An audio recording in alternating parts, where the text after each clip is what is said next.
Welcome to K7 news. నా పేరు కళ్యాణి. అందరికీ నమస్కారాలు. రోజు మాజీ ఎమ్మెల్యే పెట్ల ఉమాశంకర్ గణేష్ మీడియా పూర్వకంగా కొన్ని ఆరోపణలు చేయడం జరిగింది. దానికి మేము సమాధానంగా కొన్ని విషయాలు మీ మీడియా పూర్వకంగా తెలియపరచదలుచుకున్నాం.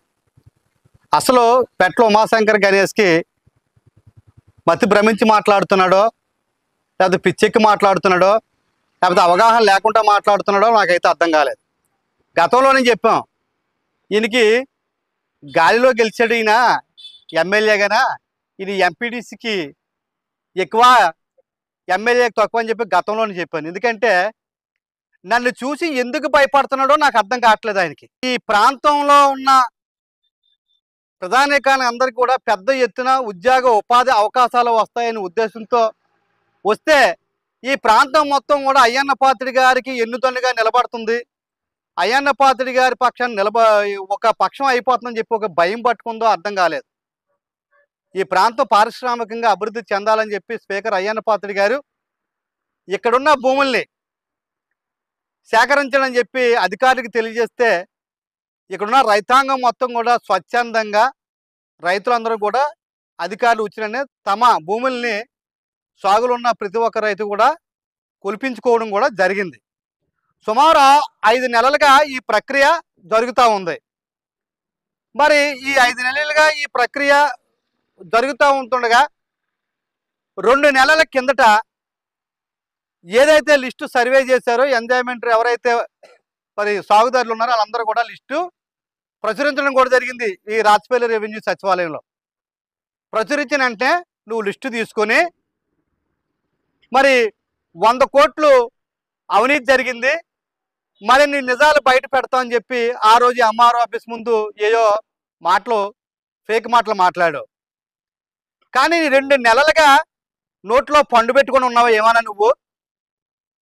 ఈవేళ ఏ ఒక్క రైతని సరే నీ దగ్గరికి వచ్చి నాకు నష్టం జరిగింది, నా భూమి కొలవలేదు, నాకు సరిగా సర్వే చేయలేదు, నా భూమిలో వేరే పేర్లు ఎక్కించారని చెప్పి ఒక్క రైతాంగం కూడా నీ దగ్గరికి రాలేదంటే నీ పరిస్థితి ఏంటో ఒకసారి అర్థం చేసుకో. ఇవాళ అయ్యన్న పాత్రుడి గారు పారిశ్రామికంగా కొన్ని కంపెనీలు తెస్తామంటే రైతులందరూ కూడా స్వచ్ఛందంగా మేము భూములు ఇవ్వడానికి సిద్ధంగా ఉన్నాం. అయ్యన్న పాత్రుడి గారి మీద విశ్వాసం ఉంది కాబట్టే, అయ్యన్న పాత్రుడి గారు రైతు బిడ్డ కాబట్టి, రైతులకి ఏమి కావాలో ఆలోచన చేసే శక్తి వ్యక్తి ఉన్న వ్యక్తి కాబట్టే ఆయన మొన్న ఎంఎస్ఎంఈ పార్క్కి శంకుస్థాపన కూడా జరిగింది. గ్రామ సభ అవ్వకుండా చరిత్రలోనే ఎక్కడ కూడా శంకుస్థాపన జరగలే. కానీ రైతులందరూ కూడా స్వచ్ఛందంగా నుంచి మీరు శంకుస్థాపన చేయండి, మీ మీద మాకు విశ్వాసం ఉంది, మా పిల్లలకి మాకు ఉద్యోగాలు ఇవ్వాలని చెప్పి భూములు శంకుస్థాపన ముందు ఇచ్చారు. అది అయ్యన్న పాత్రుడి గారి తాలూకా చరిత్ర గొప్పతనం. మరి ఈవేళ అయ్యన్న పాత్రుడి గారి ఆధ్వర్యంలో ఇక్కడ శెట్టిపాలెం సర్పంచ్, భీమోనిపాలెం సర్పంచ్ బినామీల కోసం మాట్లాడితే నీకోసం చాలా బినామీల కోసం మాట్లాడే పరిస్థితి ఉంటుంది. బినామీ అంటే నీకు అర్థం తెలుసో తెలియదో నాకు అర్థం అవ్వట్లేదు. అయినా నేను ఏదో ఫారెస్ట్ రోడ్లోకి వెళ్ళి పరిశీలించడానికి వెళ్ళగా నాకు ఎదురుగా వచ్చారని చెప్పి ఓ మాట అనడం కూడా జరుగుతుంది. మరి గత ప్రతిపక్షంలో మేము ఉన్నప్పుడు ప్రజా వ్యతిరేక విధానాలపై మేము ప్రతి ఊరికి వెళ్ళి మాట్లాడితే మీ టీంని పంపించి మేము స్టేజ్ ఎక్క ముందే నువ్వు మాట్లాడించలేదా, మాపై అనేక అవాకులు చవాకులు మాట్లాడించలేదా? అది నీ బుద్ధి. నేనంటే నువ్వు అవాస్తవాలు ఈ ప్రజలకు తెలియజేస్తున్నావు కాబట్టి వాస్తవాలు చెప్పాలని చెప్పి ఆ రోజు వాక్ రోడ్డు దగ్గరికి వచ్చాం. వాక్ రోడ్డు ఉండడం వాస్తవా కాదా దాని మీద క్లారిటీ ప్రజలకు నువ్వు. ప్రజల హక్కు వాక్ రోడ్డు, 6 అడుగులు వాక్ రోడ్డు ఉంది. రెవెన్యూ భూమి దగ్గర నుంచి పెద్దపల్లి వరకు ప్రజల యొక్క హక్కుని 6 అడుగుల రోడ్ని సాధించడంలో మా ప్రభుత్వం, మా నాయకుడు కొనసాగిస్తే దాన్ని అడ్డుకోవాలని నువ్వు చూసావు. ఈవేళ రోడ్డు అయిపోయింది, నీకు ఏదో ఒకసారి వెళ్ళి చూడు, నీకు కళ్ళు ఏమని ఉంటేనే. ఇవాళ అయ్యన్న పాత్రుడి గారు దాని రోడ్డు అయితే ఎక్కడైతే ఈ రోడ్డు అయిపోతే ఈ ప్రాంతం పారిశ్రామికంగా అభివృద్ధి చెందితే ఇక్కడ ఉన్న ప్రధానికానికి పెద్ద ఎత్తున ఉద్యోగాలు వస్తే ఇక్కడ ప్రజలందరూ కూడా నన్ను మర్చిపోయారు, ఇంక నన్ను చేదరించుకుంటారని ఒక భయం పట్టుకుంది నీకు. ఆ భయంతో పిచ్చి పేలపనం పేలుతున్నావు నువ్వు మా కోసం మాట్లాడే అర్హత అయితే నీకు లేదు. నువ్వు ఎమ్మెల్యేగా గెలవడమే మన పెద్ద ప్రజలు చేసిన పెద్ద తప్పు. నిన్ను ఎప్పుడు కూడా ఈ వన్ టైం ఎమ్మెల్యేవి నువ్వు, ఇక నువ్వు గెలిచే ప్రసక్తే లేదని చెప్పి ఈ సందర్భంగా తెలియజేస్తున్నాం. నువ్వు అదే భూమిని ఫారెస్ట్ భూమిలో రోడ్డేసేసారు అంటున్నావు. అదే భూమిని కోర్టుకు వెళ్ళారు, సాగుదారులు ఇన్ని కోట్లు చేసేసారని చెప్పి 100 కోట్ల నువ్వన్నావు, ఇవాళ 2 కోట్ల రూపాయలని నువ్వు అంటున్నావు. నీలాగా సిగ్గుమాల పనులు, నీలాగా నీతిమాల పనులు, నీకులాగా మతిసమతం లేని పనులు మేము చేయమయ్యా. నువ్వే ఆ రోజు నువ్వు అధికారంలో ఉన్నప్పుడు తావరం సర్వే నెంబర్ 73లో కోర్టుకి వేయించి ఎంఆర్ఓ గారి చేత వాళ్ళకి రికార్డు చేయించి 30 లక్షల రూపాయలు నువ్వు నీ నాయకులు తీసుకుని పంచుకునేది వాస్తవం కాదా? నువ్వు రా భూమి దగ్గరికి. ఎలక్షన్ టైంలో నీ డ్రైవర్ నువ్వు అక్కడ పని ఏంటి? అది మొదటిది. మరి మెడికల్ కాలేజీలు ఇచ్చిన భూముల్లో నువ్వు ఎంత సెటిల్మెంట్ చేసావు? నువ్వు ఒక్కొక్క రైతు దగ్గర ఏమేమి సెటిల్మెంట్ చేసావు? నీకున్న భోగాతాలు, నువ్వు చేసిన పనులన్నీ కూడా పక్కోడికి అంటించాలని చూస్తున్నావు. నీకు ప్రజలు మొన్నే బుద్ధి చెప్పినారు, రాబోయే రోజుల్లో నీకు పెద్ద ఎత్తున బుద్ధి చెప్పబోతున్నారు. మేం కాదు, ఇవాళ నువ్వు చేస్తున్న విమర్శల్లో, నువ్వు చేస్తున్న పనిని చూసి మీ వైసీపీ నాయకులే నీకు చెప్పులు దండేసి నీకు బుద్ధి చెప్పే పరిస్థితి ఉంది రాబోయే రోజుల్లో. ఈవేళ గ్రామ సభ ప్రశాంతంగా జరిగింది. గ్రామ సభలో మీ వైసీపీ నాయకులే మాట్లాడి రైతులందరూ కూడా భూములు ఇవ్వడం కోసం సిద్ధంగా ఉన్నారు అని చెప్పి గ్రామ సభలో మాట్లాడడం జరిగింది. ఇదిగో వీడియో.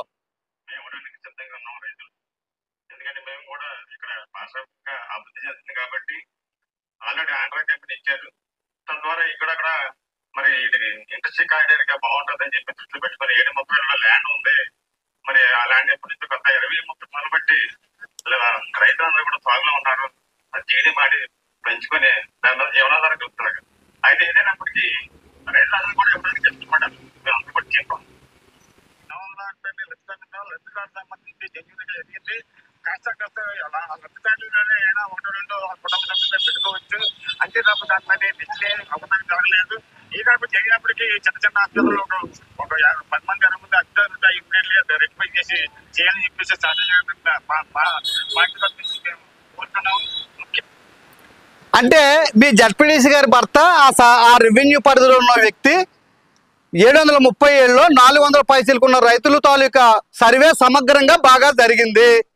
1-2 పొరపాట్లు ఉన్నాయా, రెక్టిఫికేషన్ చేయండి అని చెప్పి మీ జడ్పీడీసీ గారు మాట్లాడుతున్నారు. అండి, నా పేరు రావాడ సత్యవతి.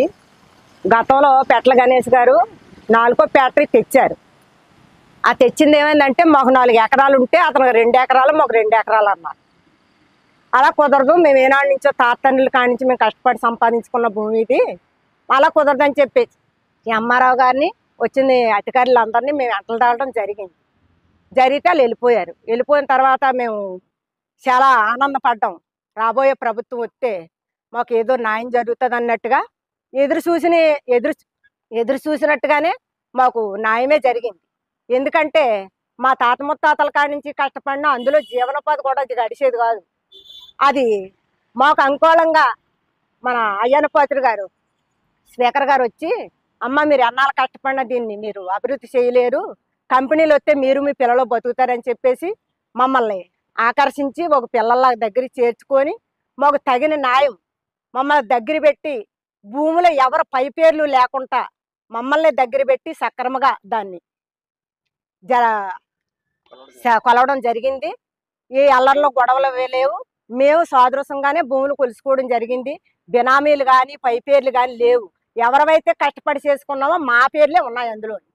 ఇది తాత్కాలికంగా ప్రభుత్వాన్ని తప్పుడుతో పట్టియడానికి ప్రసారాలు చేస్తున్నారు తప్ప మమ్మల్ని ఇంకా అట్టడుగు తొక్కడానికి ప్రసారం చేయడం తప్ప మమ్మల్ని పైకెత్తి పోలైతే మరి గతంలో 4 ఎకరాలు 2 ఎకరాలు మాకు 2 ఎకరాలు అని ఆయన గణేష్ గారు ఎలాగ వచ్చారండి?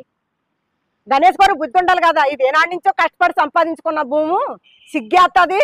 కొన్ని పక్కన ఒక అరెకరం ఎంతో మేము కొలిపించిన దాంట్లోనే కొలిపించుకుంటే బాగుంటుందని మా ముఖం మీదే 2 ఎకరాలు మీరు 2 ఎకరాలు మీరు అన్నారు. ఆయన నిజంగా ఎమ్మెల్యే అండి, లేకపోతే మన రోడ్లు తుడిచి బారికా అండి? బారికేనా కొద్దిగా అన్నం ఎత్తి అడిచేని పోతాడు. అలా కాకుండా మా కష్టాజీతాన్ని దాన్ని దుర్వినియోగం చేసి మమ్మల్ని ఈ రకంగా పాల్గొని మా ప్రభుత్వం ఇప్పుడు టీడీపీ ప్రభుత్వం వచ్చింది చక్కగా మా మహానుబాబు దగ్గరకు వచ్చి మమ్మల్ని పిల్లల్లాగా చేర్చుకొని ఎవరి పేర్లు కూడా లేకుండా ఇప్పుడు మాకు రాసిపల్లి పంచాయతీ నాయకులు ఉన్నారు. మేము చీటికి మాటికి వెళ్ళి వాళ్ళం బాబు ఏదన్నా జరుగుతుందేమో మీకేది జరిగినా నేను ఉన్నాను, నన్ను దాటిపోతే మిమ్మల్ని పెద్ద ఆయన కాడికి తీసుకెళ్తాను అని ఎర్రపాత్రి గారు కానీ జమీందారు గారు కానీ మమ్మల్ని ఎప్పటికప్పుడే పరామర్శం చేసి మమ్మల్ని ఎంతగానో ముందుకు నడిపించారు. కాకపోతే మాకు ఇవాళ ప్రభుత్వం దృష్టిలోని మాకైతే చాలా ఆనందంగా ఉంది. ఎందుకంటే నాగడ ఫ్యాక్టరీ వచ్చి మా పిల్లడు హైదరాబాద్లో ఉన్నాడు, ఇప్పుడు పిలిచి 10 రూపాయలు ఉద్యోగం ఇచ్చి కెపాసిటీ లేదు ఈ ఫ్యాక్టరీ.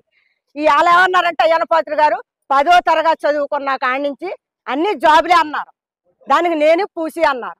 ఎందుకంటే ఇవాళ మా జీవితాలతో ఆడుకుంటున్నారు ప్రజలతోని. ప్రజల జీవితాలతో ఆడుకోకూడదు. ఆడుకున్న వాళ్ళు ఏం చేయాలంటే ఇదిగో నేను 20 నచ్చలు ఇప్పిస్తాను మా ప్రభుత్వం చేత అని రమ్మన్నాను ముందుకి. అది కెపాసిటీ ప్రభుత్వానికి ఉన్న నచ్చలం. ముందు నడిచేదాన్ని నన్నయ్యండి. ఎందుకు మా జీవితాలతో ఆడుకోవడం?